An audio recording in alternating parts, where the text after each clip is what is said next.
Yeah, hi. Alrighty, folks, ladies and gentlemen, it is time for your late, out of date, sort of early morning. Well, it's kind of almost the afternoon, anyways. Smackdown review. I saw about 98% of the show. I say that because I had to miss like the last 5 minutes of the show. The show I don't know. Since joining Fox, they ended the show at 9:57. I don't know why they do that. They don't end the show at 10 when it's supposed to be. They never had for like quite a few years. I don't fucking know. It is what it is. So I missed the show because like my cousin had to call me. Like they said, you gotta get downstairs right now because we gotta go to see this Barbie. Yes, I had to miss the last 5 minutes of the show because we had to go see the Barbie movie. My cousin wanted to go to the Barbie movie. She invited me and her friends, and we went. So all I have to say about that Barbie movie was trash. Like, what the fuck was I thinking? Like, I was thinking, like, hey, it's Margot Robbie. She's hot. Well, she's invited to my big black couch. Make her go, oh shit, you know what I mean? So grab your Coca-Cola, drink my Nestle. Inspire me some bitches go, oh shit. In honor of Margot Robbie, maybe do that when you go to the movie theater, right? Oh shit, cheers. It's good stuff. Let's be honest here, another reason why I wanted to see the movie was Big John. Big John Cena. I never late, I never hibernate, not gonna I'm gonna go be in the Malibu Moose Nation. Be emasculated by Barbies. I never seen a movie that's so anti-men and such toxic femininity. I'm like, holy shit. Like, Margot Robbie, sexy as hell. But that film was trash. Ugh. I don't know. Anyways, let's just talk about the show because actually, originally I was doing another video which was supposed to be a Smackdown review that just turned a big Barbie rant. So definitely look for that video coming up, a Barbie video.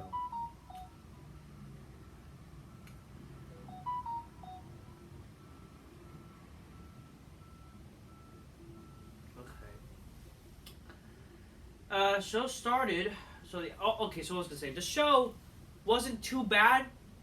I thought the show was way better than Raw. Because Raw just had no star power. Was fucking boring.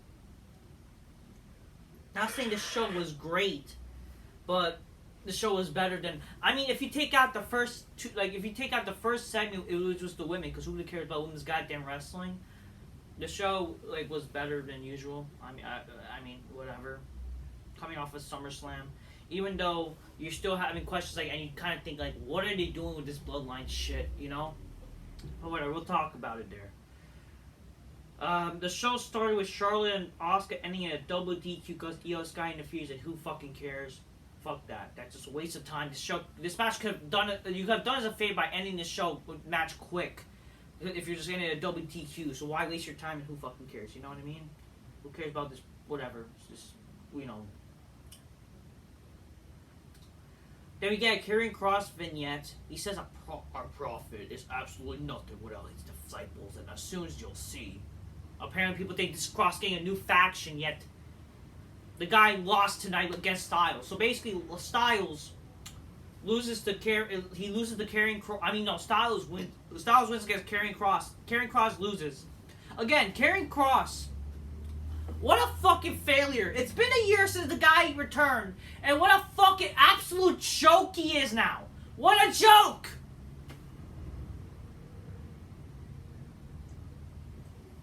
Literally, what a fucking joke.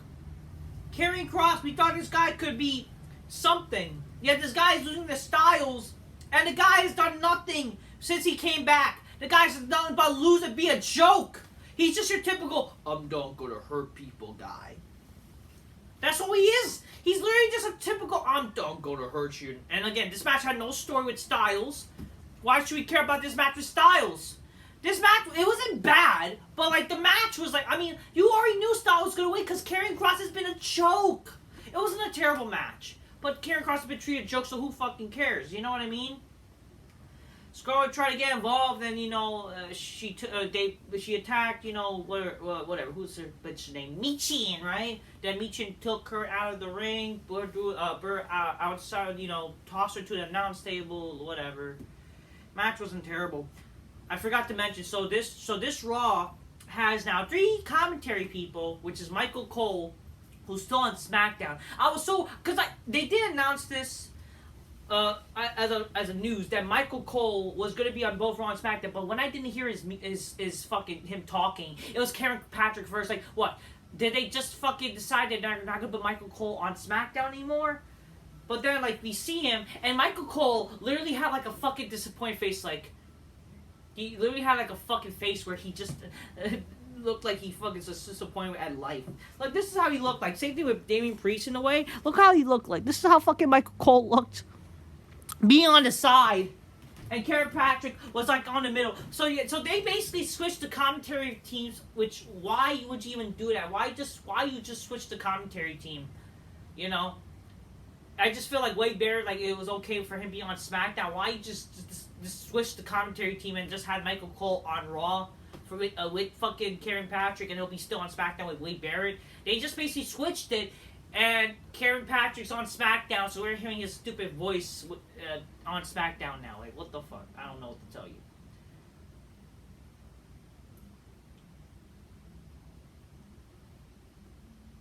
Anyways, that happened. Then we get announced that, Edge is going to be next week at Toronto for his 25th anniversary, even though it wasn't technically his 25th anniversary. It was in Madison Square Garden. I don't know, I thought that was going to be, right? Again, they're just trying to get some ratings, I guess, because they don't know what to fucking do in wrestling.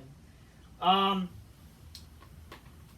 then, after they did, like, a video package, or it was, like, a commercial of Edge, they did a commercial of Edge where he was, like, saying his theme song. And then, after that, Edge just comes out. So, Edge wasn't advertised tonight, but it was in Canada, so he was able to still appear. Edge was on the show, I was like, hell yeah! He appeared, it was a big surprise, like, fuck yeah! This made the show even better. You know what I mean? Edge was on the fucking show, he was even advertised. He was advertised for this next week, I was like, hell yeah. Well, that's what I'm fucking talking about. Edge was on the fucking show, ladies and gentlemen. That's what I'm talking about, people. Hell yeah. It's good stuff. So Edge was on SmackDown. He says, like, I was even, before that, they had commercial, but obviously we saw his entrance and whatever. But then after that, like, they did some stupid shit about, like, oh yeah, how can I forget? Early on the show, Santos Escobar gets attacked by Austin Theory. He says he's excited about the match, whatever. But then he gets attacked by Austin Theory, takes out his leg, and, that weakens him.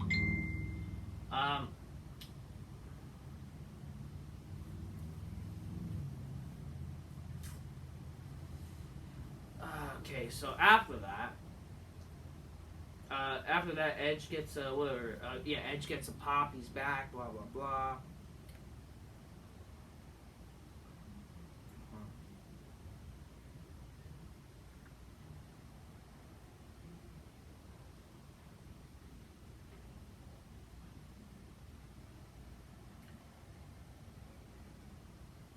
Oh, so I'm just getting this.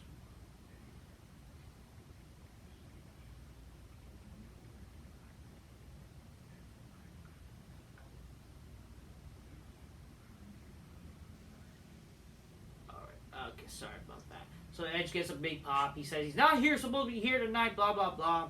And he says next week it's going to be his 25th anniversary in his hometown, Toronto. Basically, everybody, Calgary, it was in Calgary, but he says, and everybody booed. He's like, oh, come on, don't boo Toronto. And he's like laughing, whatever. But he says, because I heard like this show, why don't I make this stop? And then he's like, shows like, it's been a long time I've been in Calgary anyway. So he says that. But yeah, he says next week he wants to have a match instead of just having celebrating his anniversary.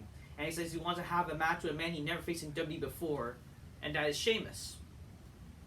Okay, listen, I have no problem with this match happening, but there needs to be a story, even though they kind of established a story with this match. But I hate this shit where, and I don't know why Edge is doing this. Like, Edge is having this match because he just wants to have a good match cliche. Like, listen, I love Edge, right? But I hate that they're doing this in wrestling where, oh, I want to have a good match, or I want to have a match for these fans instead of fucking a story. And to me, that, again, that's boring, and it's not even exciting. Like, can we actually have a feud and a reason for you to care about a match? Like, if anything, I would have rather, like, I would have liked to see, like, or again, if Edge challenged me for a match, wouldn't he want a challenge for the world title? Like, why not? Like, why wouldn't they want to have Edge versus, like, maybe, like, again, for his 25th anniversary, why not have him challenge for a title match? Why not challenge for the world title? You know what I mean? Wouldn't that been something? Oh, but Reigns is injured. Okay, well, apparently he's not that in. I don't fucking know. Okay, but again, but then why do stupid shit where he's challenging a... Like, come on, why?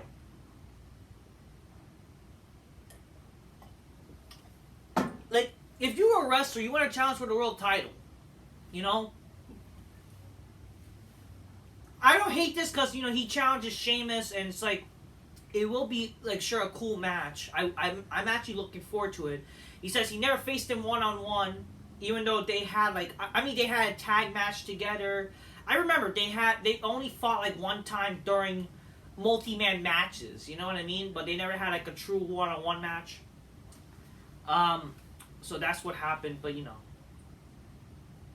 Ed challenging him because, it was because of him why he's back in WWE, because of he mentioned the YouTube video of Sheamus where he basically, did the Celtic Warrior training workouts or whatever, and he says there's a lot of history together that we probably don't know about. He's the reason why he's standing in the WWE ring again after, you know, what happened. He says he's a guy who lit a fire under Edge's butt that he could do this again. Sheamus invited him to work out his workout show on YouTube, and Edge wiped out his mountain bike, and knew people would see it and ask if I can do that, and why can't he wrestle? And that lit up a light bulb, and he gives thanks to Sheamus. Sheamus went to Edge's house, and he became part of his extended family while preparing for Edge's return to the Rumble. Then, and so he basically credits Sheamus' help for getting him ready for the Rumble, which is cool.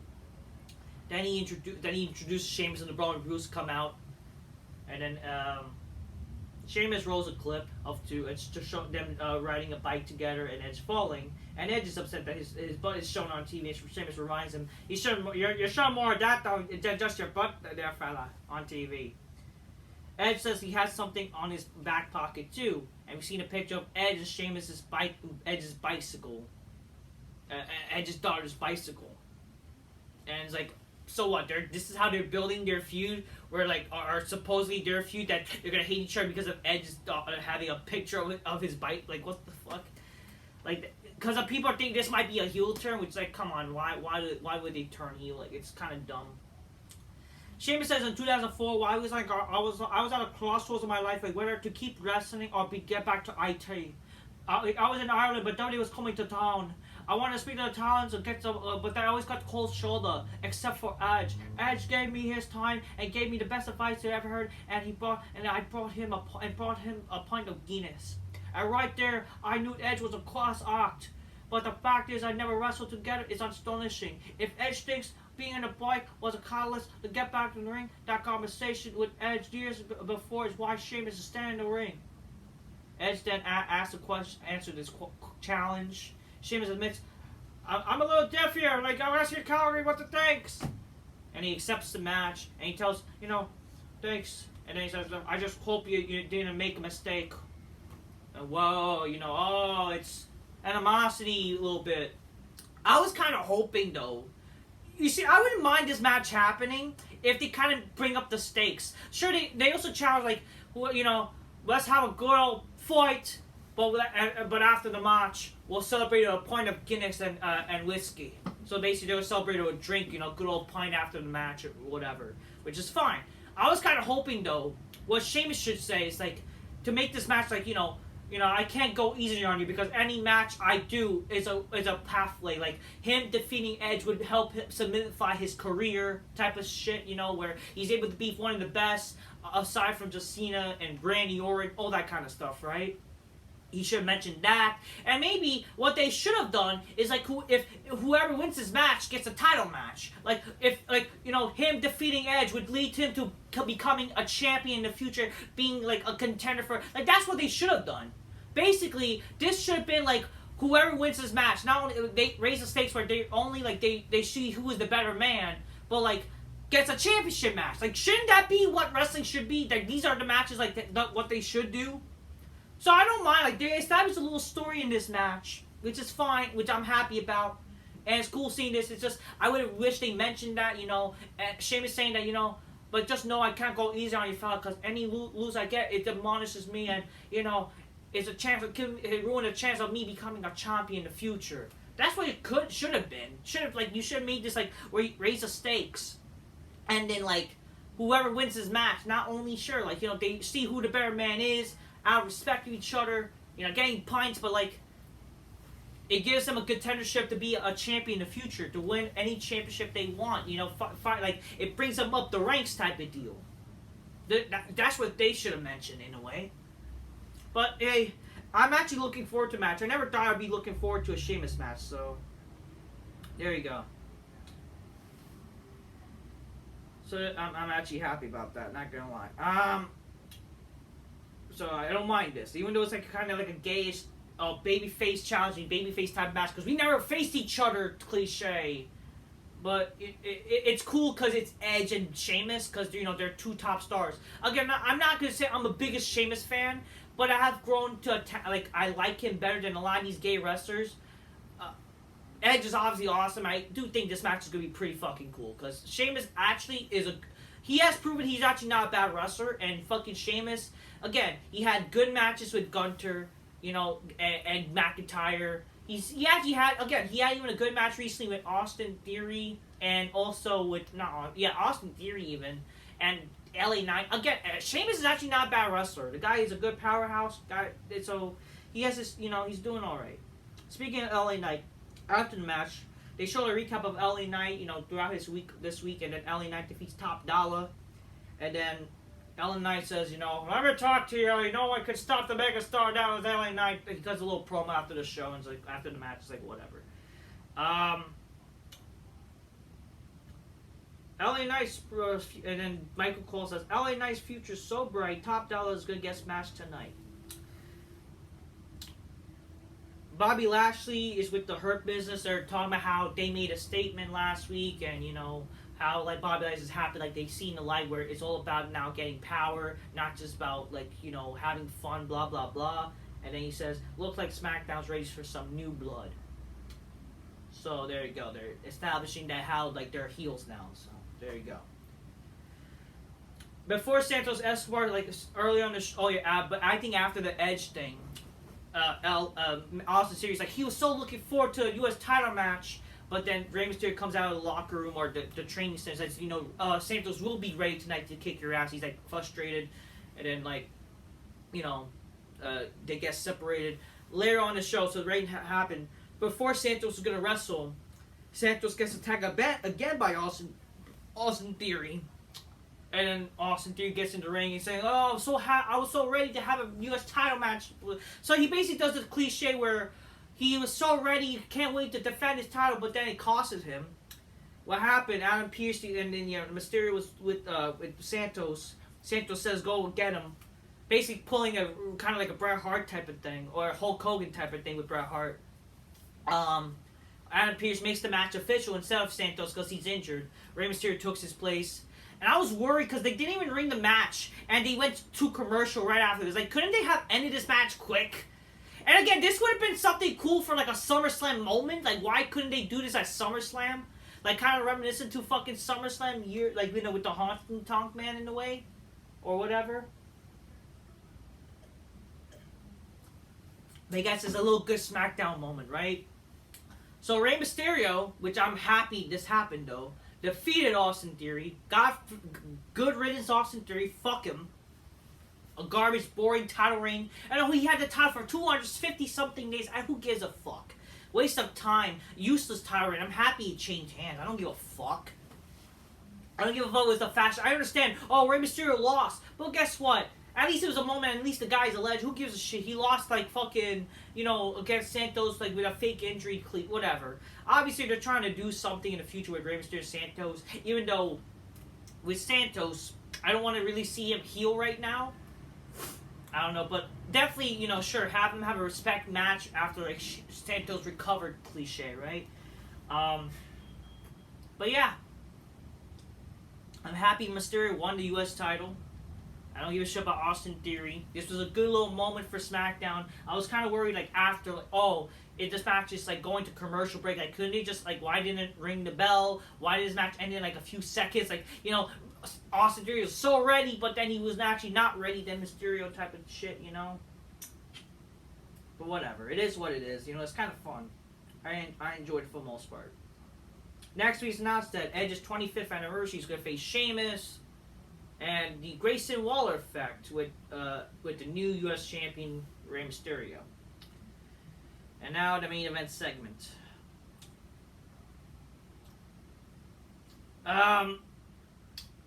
Okay, this was whatever. I didn't hate this, but I still think that. But in a way, at least it got people talking. But the thing is like.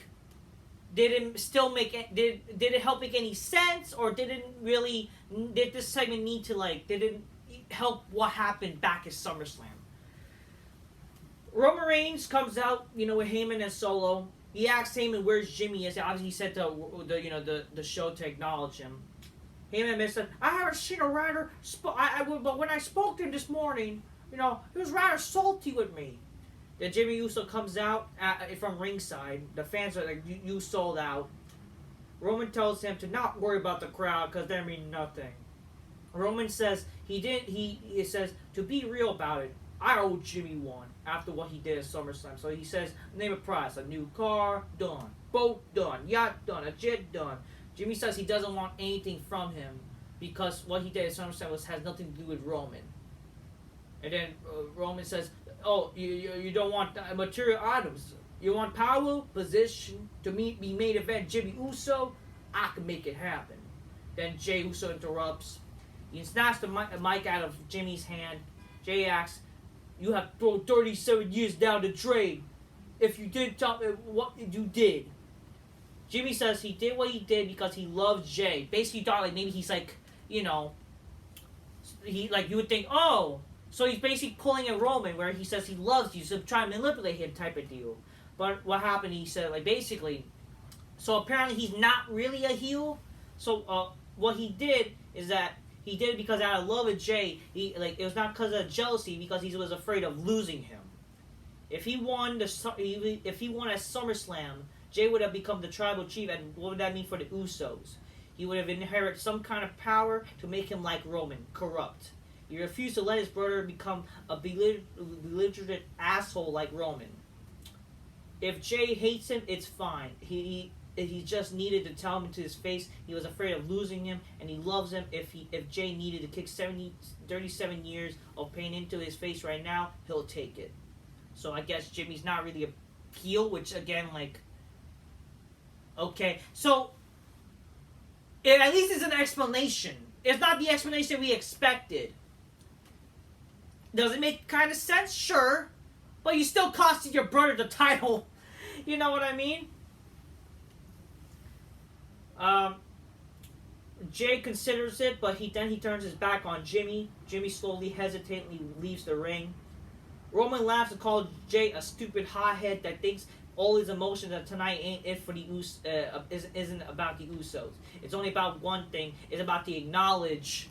And then Jey super kicks Roman. Solo went to attack him, but then he eventually gets super kicked. But then Superman punched to Jey. But then after that, Jey basically got back up and spears Roman. He goes to see Jimmy. He tells Jimmy to come here. Jimmy was very happy, but then Jey super kicks him. It's kind of like payback for SummerSlam. And then what happens? And this is big thing of the show. Jey goes to the camera. He says, "I'm out of the bloodline, out of SmackDown, out of WWE. Deuce Uso." So Jey Uso quits WWE for this. I don't know. I don't know. Why would he quit WWE? People say, he's going to AEW! You understand? I swear, you guys are... This shit is real to you, isn't it? Oh my god. Obviously, the reason for this is they're trying to build to Jimmy versus Jey at WrestleMania, which I would rather that happen. But couldn't they have done something where he gets a big beatdown or something? I don't... Okay, I mean, sure. At least a little twist. There's a little twist in this, and sure... There's some truth to Jimmy, you know. Jimmy probably was rightful to what he did and whatever. But again, it seems like this is all over the place a little bit. Do I think the Bloodline storyline after tonight or last night was bad? Is like kind of jumped the shark? I don't know. I think there's still now some explanation that needs to be done. That's the thing. Now, I mean, that's the thing, at least with tonight, though, I will say this. It keeps you intrigued to, like, what's going to happen now. So, in a way, it didn't completely jump the shark, but it has derailed a little bit. That's it. So, it's still something to be cared about. But now what's going to happen with Roman? What he's going to do, is he really going on vacation? Is there anything involving the Bloodline coming up to care about these pay-per-views coming up? I don't fucking know. So I'm guessing, there's nothing going to be looking forward to much next week besides Edge and shit like that. But I will say this, the show was not bad. I enjoyed the show more than Raw. I know all the smarts like, Raw was good because of Triple H booking. Well, guess what? That had no star power. This show had more star power and more things to care about. So fuck, even though I didn't give a shit about the women's opening the show, that definitely derailed any chance of caring about this show. That probably dropped a little bit of ratings. Because who cares about women's goddamn wrestling? When you open the main event the show, that's going to derail your show. But let's see what happens now. I thought aside from that, the show was not too terrible. The show was more, entertaining than Raw, in my opinion. Was not a bad show. Kind of decent show. Definitely better Raw, in my opinion. I would, if you were to say that everything that happened tonight on Raw, and you were to say Raw was good, I would have understand. But Raw was literally fucking boring as fuck, only pushing fucking Triple H wrestlers, even though they're boring as fuck and not entertaining. This was like more better, I enjoyed this show more. Was it great? Great, not necessarily, but I thought it was decent. There's things that I cared about. The moments of this show were better, and things that happened. Things happened on the show to care about. I don't give a fuck that, they don't have too much wrestling, or who gives a shit, man? How you gonna care about the matches without the stories? Come on. And if anything, the matches weren't even that bad. The Styles carrying cross match was not bad. Fucking Edge and Mysterio versus fucking Austin Theory, a good moment of a match. Come on. That's all I'm saying. I'm just curious. Get your games closed magnificently. Spy makes bitches go, oh shit. That was to say. Spy makes make Margaret Robbie go, oh shit, But other than that, the show was whatever, okay? It wasn't bad. Jey Uso quits. Does it make sense? I don't think so, but, we'll see what happened there. You would think, again, it just feels like what they should have done. They should have at least done something where Jey, again, I still believe that, have Jey win the title. And then it could have made sense where they do a triple threat with this match. Maybe this is what Jimmy was afraid of, and that's maybe Jey do some little corruption, and then that would lead to Jey you can't be like this. That could have led to Jimmy and Jey with the little corruption going on, and it's this is what I feared all along. Oos, why you becoming like Roman? You could have acknowledged that idea. That's what you could have done, which would lead to Payback, maybe doing a triple threat, Roman winning the title back type of deal.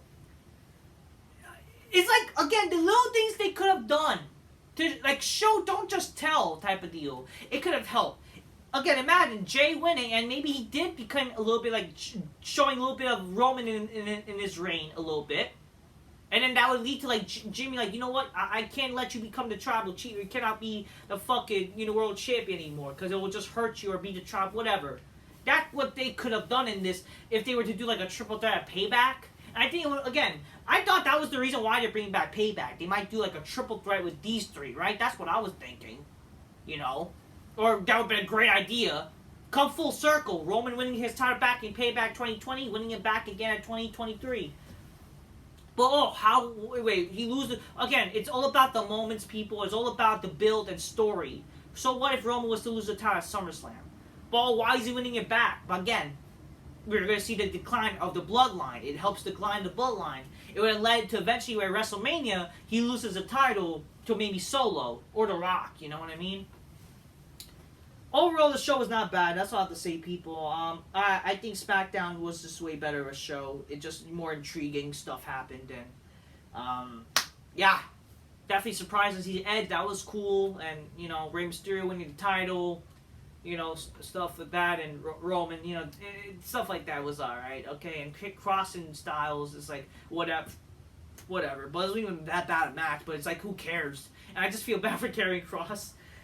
Let's just say the last hour. But definitely, like, if you think, like, the last hour of the show, if it was just the last hour of SmackDown, it would probably be, like, a good SmackDown overall. A great SmackDown, like, the long time.